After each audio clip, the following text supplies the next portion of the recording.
11 plane loads of arms that were supposed to be flown to Ukraine that Hegseth canceled and nobody knew about it, even Trump. So things like that are just happening all the time, which the Trump administration's response is, well, we need to find all the leakers so nobody tells the press or the American people all about all the screw ups. That's how they deal with their mistakes. They don't fix them. They don't fire people. They just try and cover them up. I've been to Alcatraz just visiting, and interesting idea there to build a modern prison on an island that has no power or water. $250 million estimated that it would cost the American taxpayer. It would hold less than 400 inmates, Ron.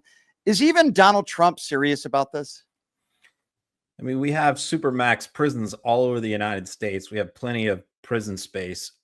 According to him and according to Stephen Miller, his policy director, Trump wants to do this as a symbolic, gesture, despite the fact that it would be a massive, tremendous waste of taxpayer dollars to try and bring this facility back operational. When they announced 2 months ago they were going to send migrants to Guantanamo, remember? And they did send some. Mm-hmm. And then they had to scrap that when they found out how much it was going to cost to scale up and build what they were talking about doing on Guantanamo Bay. Yeah. So now they want to do it in San Francisco Bay. It's just absolutely ludicrous. Moskowitz probably came up with the best observation today in a committee hearing where he said, he noted that the Escape from Alcatraz movie was aired in Palm Beach that night. And Moskowitz represents that district. He represents Mar-a-Lago, Palm Beach. Trump is his constituent. And he noted that, like, on local TV, they actually showed that movie while Trump was there, Escape from Alcatraz. And so it was a couple hours later that he announced this. So maybe he was watching old movies instead of Fox for once. Yeah, I saw Jared Moskowitz talking about that earlier today, and I think he's actually onto something. I do think Donald Trump gets a lot of his ideas from movies and from weird places that a president would get policy ideas from. That is odd. Speaking of weird, let's talk a little bit about this meeting with Canada's prime minister earlier today. There's a lot of things we could go over here, but first of all, Trump is now not calling it a deal, right? He hasn't made any deals, and you've been accurate about this when guys like Navarro were saying 90 deals in 90 days. Last I checked, correct me if I'm wrong, Ron, 0 deals. We're almost 3 weeks into this. And now Donald Trump is backpedaling and in front of the prime minister says, well, it's not really a deal. It's not really deals that we're making. Can you explain this? Yeah, I mean, they announced I think we're on day 25 now, and they announced they were going to do 90 trade deals in 90 days because, what they said, that was the day that they imposed these huge tariffs, was 25 days ago, the latest round. And what they told everybody was that this was going to cause every country on earth to come scrambling, flying to the White House on bended knee, begging Donald Trump to lift the tariffs, and we were going to get all these amazing trade deals, and they were going to buy all kinds of stuff from us. And, what we know is they had a couple of meetings, they went nowhere, and there's still no deals. And Trump was asked about it today, and he got upset, and he said, stop asking, why you guys keep asking me about the deals? Well, because you said, his followers forget all the lies that he tells, but the rest of us don't. And we throw him back in his face. He's like, you said 25 days ago, 90 deals in 90 days. What's going on? And then he said, well, we could announce 100 deals tomorrow, but they're not the right deals. It's like, and then he says, we have his view of the world. He has no concept of what happens in any other country, because he's never traveled before in his entire life. The only time the rare times that he's ever traveled overseas, he goes to a place, does an event or has a meeting, and then leaves. He has never in his entire life spent any, he talked about this, how he's never taken a vacation in a foreign country. He never has. He just goes in, does a business meeting, and leaves. So he doesn't know anything about the world or what it's like or how it works. And what he said today is what he believes, which is like, no one else around the world has anything that we want. We have all the best stuff here. We make all the best stuff. And therefore, and the phrase he used to describe us, he said, the United States is like a luxury department store. Yeah. And so we tell the world what they have to pay, and they'll either pay it or walk away, and we don't care. That's his concept of how international trade works. And Ron, I'm not a professional when it comes to body language, but did you see the facial expressions and the body language of Carney as this meeting progressed in front of the media? It seemed like he was getting a little bit more frustrated. First, he says, listen, Canada is not for sale. And then Donald Trump makes a strange statement and says, well, we don't really do much business with Canada, but they do business with us. And you could see Carney kind of, in a sense, squirming in his chair. We understand he's a professional. He's going to keep it professional. And he did. But you could tell with his body language as the meeting progressed, it seemed like he was getting a little bit more frustrated. Yeah, I over the years as a criminal defense lawyer, I represented a lot of mentally ill people. And I had a reputation among defense lawyers in our area of being good at handling them. And I think Carney was in that same position today, where, what you have to do when you're dealing with somebody who's mentally ill is you stay calm and you're methodical and you're just, okay, and you humor them a little bit. All right, Mr. Trump, sure, fine, but we're not going to do that, though. I know that that's an interesting idea, but I appreciate that you want us to become the 51st state, but that's never going to happen. And he's like calmly trying to like talk him down, and then after he finishes, Trump is like, well, never say never. He's like. He's a cartoon character. He's a clown. And the thing is, like, most presidents have some thought or consideration of how their words are going to be viewed by people in other countries. And so a president would normally have at least some thought as to how this meeting is going to be perceived in Canada. But Trump has no thoughts about that. He literally doesn't care. And it actually hurts the United States. It hurts our standing in the world. I mean, I'm in a tourist area that gets tons of Canadian tourists. I just got back from the Berkshires this weekend, which gets tons of Canadian tourists. And the people in the tourism industry that rely on Canadians, Florida as well, they're apoplectic. They are livid. They're furious because they're going to get killed this summer. So with that being said, I have to ask you, Ron, how do you think this meeting went behind closed doors? I mean, we're probably never going to get the truth from the White House about any of these meetings with world leaders. How do you think this meeting went behind closed doors? And do you think Donald Trump caved? How would you speculate it went? That's a very good question. Is, how much substantive work do they really do behind closed doors? Because normally all of these things are behind closed doors, but Trump even puts his cabinet meetings on TV and has the press in there. Nothing is behind closed doors. So, yeah, I mean, they did at some point usher the press out, and theoretically, the trade negotiators will then start hashing things out. But, as we know, usually that's when things go even worse based on the reporting. When Lutnick and Navarro and that crew sit down with their counterparts in foreign countries, that's when things go downhill even worse than when Trump talks to the leaders. So I seriously, I think that Carney has a mandate clearly from his people. He just won a big election, and that mandate is do not cave to Trump and stand up for Canada. And so I don't expect, Trump even said, posted on True Social, like, that he thought right before the meeting, like literally 5 minutes before Carney steps out of the car, Trump is posted on True Social, I don't even know why we're doing this. This is a big waste of time. And then Trump was also asked in the meeting, is there anything that Carney can say to you here today that can get you to lift tariffs? And he said, no. Yeah, that pretty much says everything right there. So maybe that's how the meeting went. Maybe we'll find out a little bit more. Maybe we won't. Speaking of non-serious people, we've talked a little bit about Elon Musk in the past, changing the subject here a little bit. Elon says he wants to save humanity by having people go to Mars.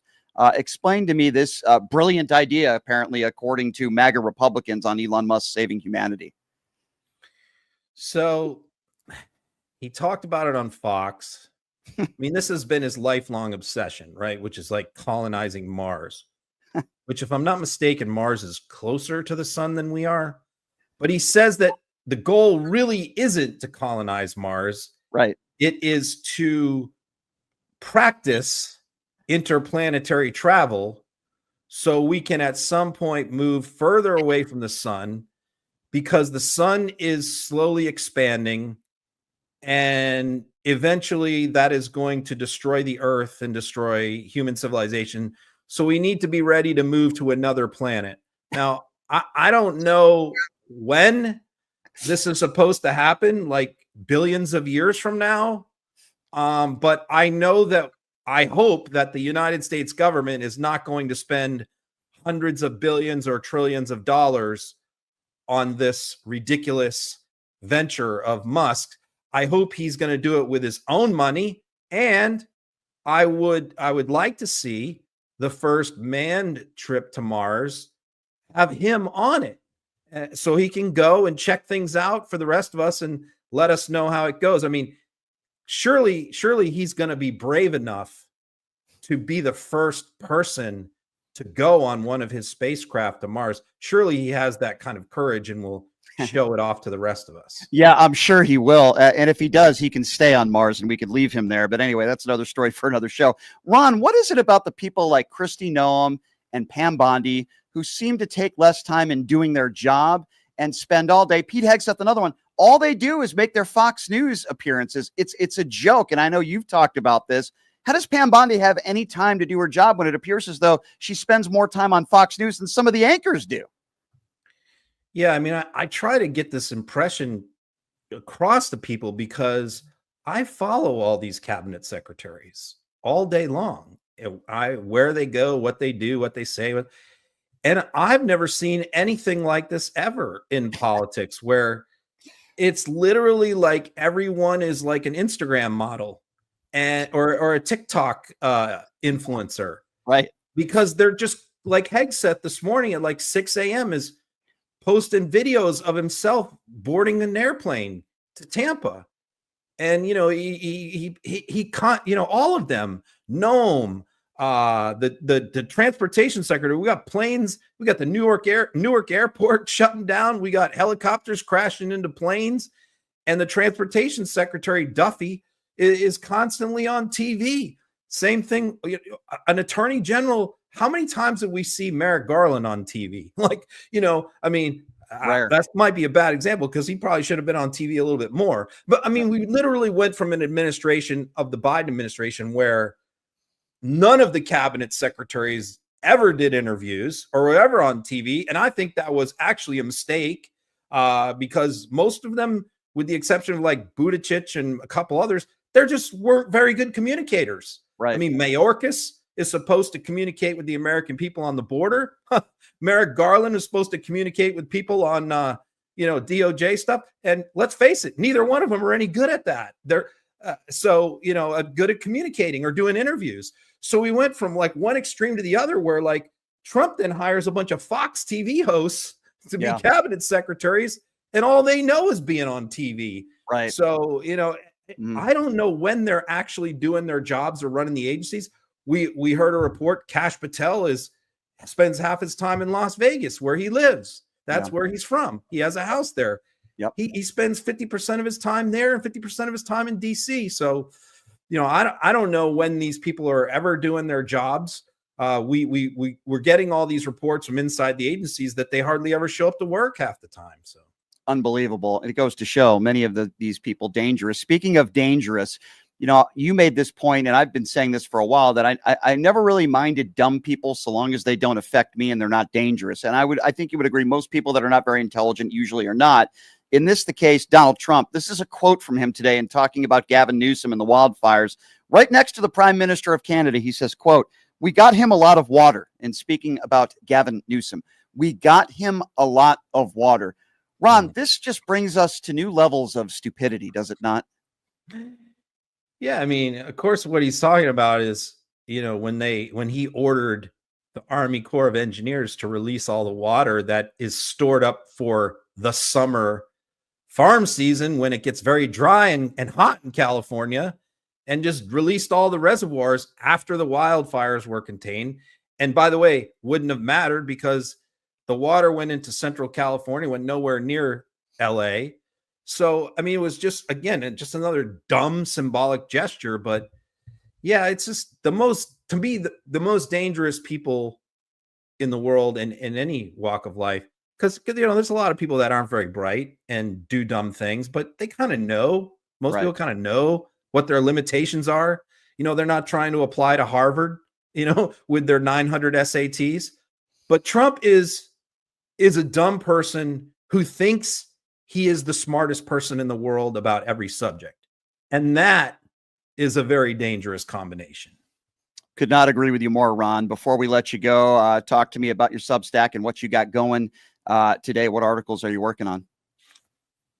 Just finished up the Carney meeting and stuff, doing some other stuff on Hegseth's writing also about Hegseth's ridiculous where he canceled an arms shipment to Ukraine by mistake.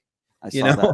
So I'm writing a little bit about that. And it's like every day we learn about new screw ups behind the scenes that happened like weeks ago that we're just now finding out about because people are coming forward.